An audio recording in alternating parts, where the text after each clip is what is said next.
आज के इस महत्वपूर्ण कार्यक्रम में उपस्थित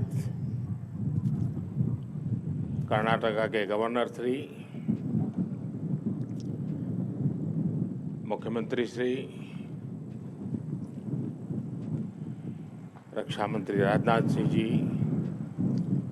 मंत्रिमंडल के मेरे अन्य सदस्य, देश विदेश से आए डिफेंस मिनिस्टर्स, इंडस्ट्री के सम्मानित प्रतिनिधि, अन्य सभी महानुभाव, देवी और सज्जनों, मैं एरो इंडिया के रोमांचक पलों का गवाह बन रहे सभी साथियों का अभिनंदन करता हूं। बेंगलुरु का आसमान आज नए भारत के सामर्थ्य का साक्षी बन रहा है। बेंगलुरु का आसमान आज इस बात की गवाही दे रहा है कि नई ऊंचाई नए भारत की सच्चाई है। आज देश नई ऊंचाइयों को छू भी रहा है और उन्हें पार भी कर रहा है।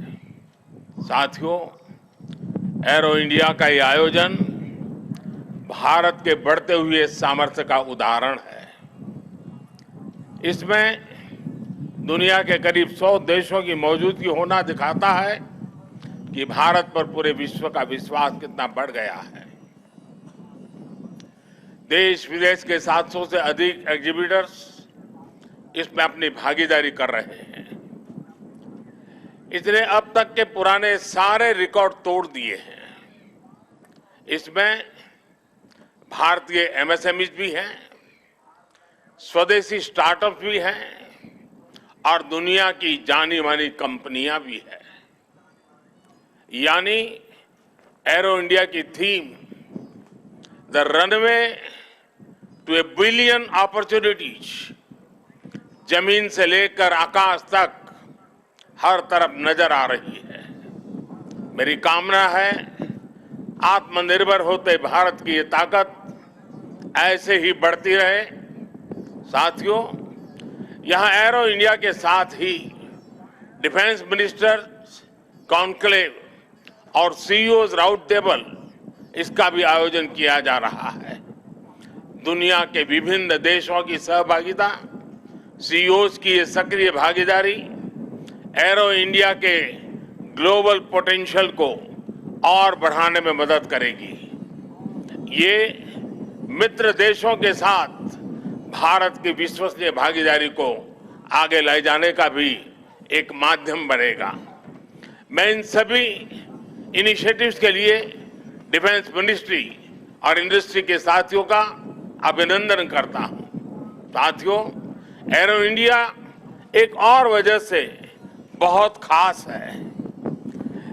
ये कर्नाटका जैसे भारत के टेक्नोलॉजी और टेक्नोलॉजी की दुनिया में जिसकी महारत है, एडवांस है, ऐसे राज्य कर्नाटका में हो रहा है।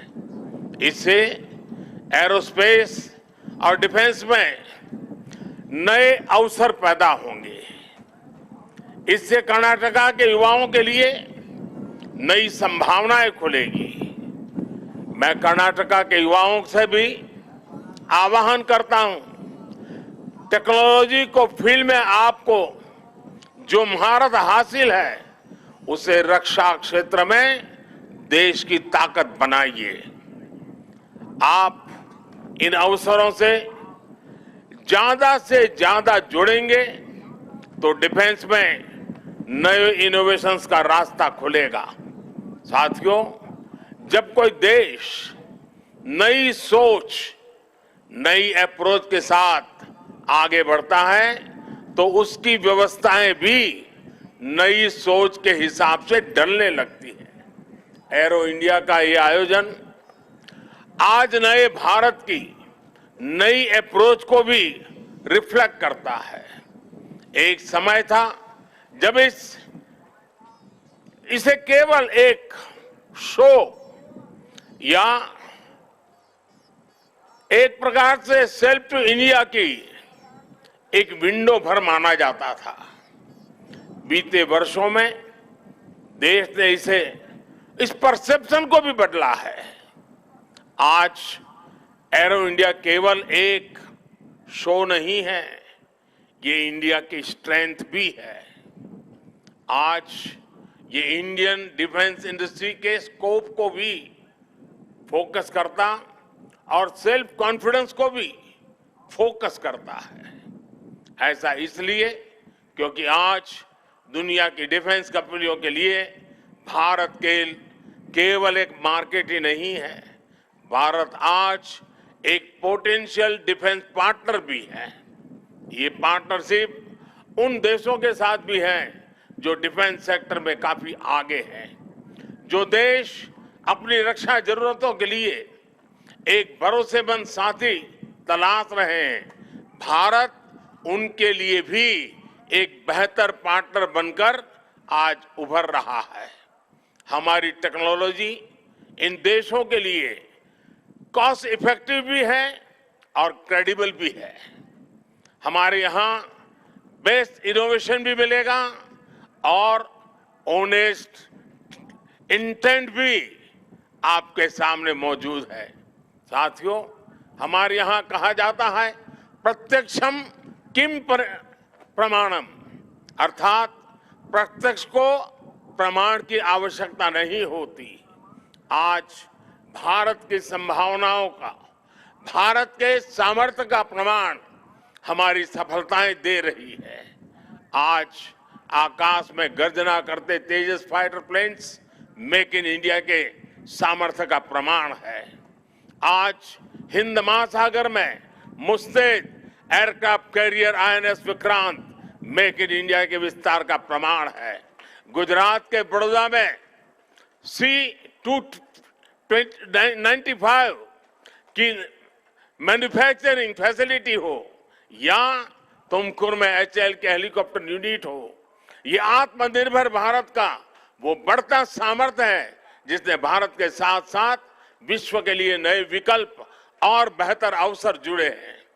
साथियों, 21वीं सदी का नया भारत अब न कोई मौका खोएगा और न ही अपनी मेहनत में कोई कमी रखेगा।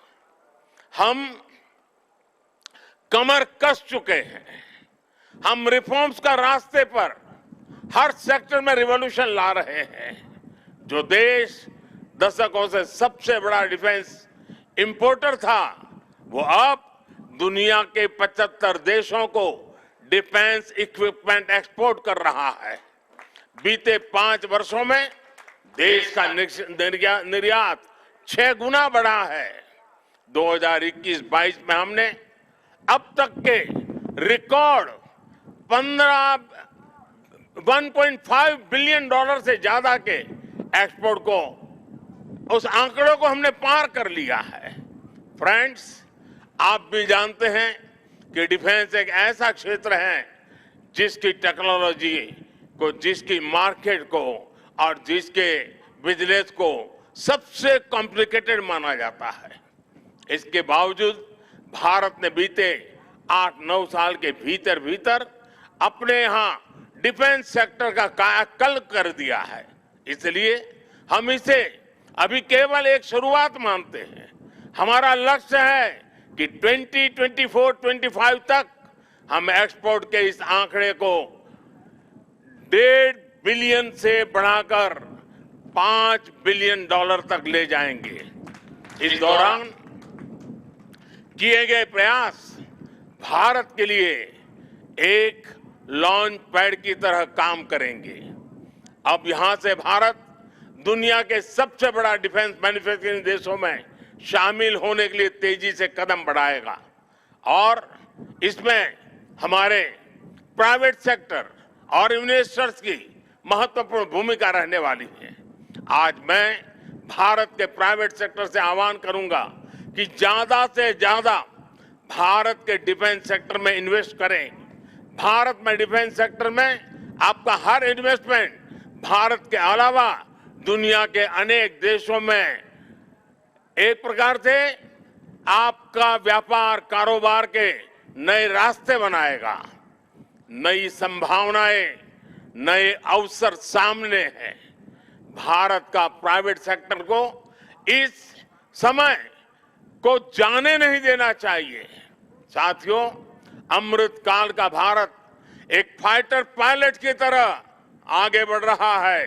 एक ऐसा देश जिससे ऊंचाइयां छूने से डर नहीं लगता, जो सबसे ऊंची उड़ान भरने के लिए उत्साहित है। आज का भारत तेज सोचता है, दूर की सोचता है और तुरंत फैसले लेता है।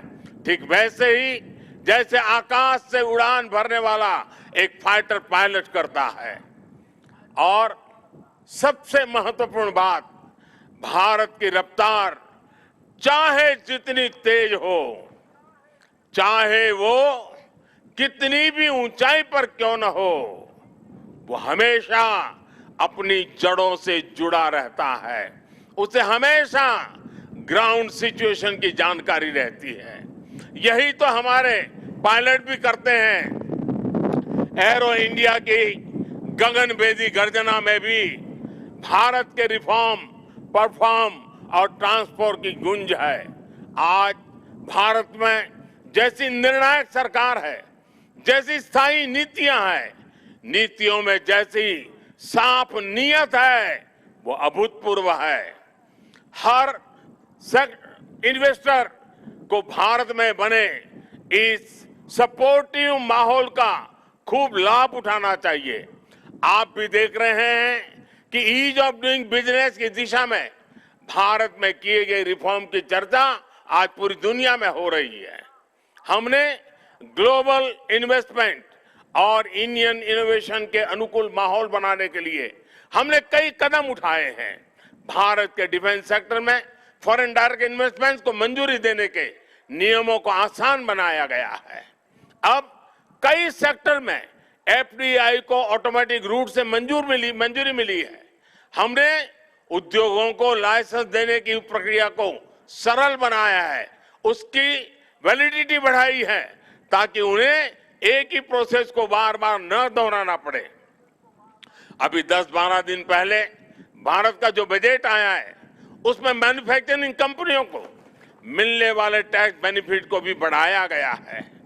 इसका फायदा डिफेंस सेक्टर से जुड़ी कंपनियों को भी होने वाला है। साथियों, जहां डिमांड भी हो, कैपेबिलिटी भी हो और एक्सपीरियंस भी हो, नेचुरल प्रिंसिपल कहता है कि वहां इंडस्ट्री दिनों दिन और आगे बढ़ेगी। मैं आपको भरोसा दिलाता हूं कि भारत में डिफेंस सेक्टर को मजबूती देने का सिलसिला आगे और भी तेज गति से बढ़ेगा। हमें साथ मिलकर इस दिशा में आगे बढ़ना है। मुझे विश्वास है आने वाले समय में हम एरो इंडिया के और भी भव्य और शानदार आयोजन के गवाह बनेंगे। इसी के साथ आप सभी का एक बार फिर बहुत बहुत धन्यवाद करता हूं और आप सबको अनेक अनेक शुभकामनाएं देता हूं। भारत माता की जय।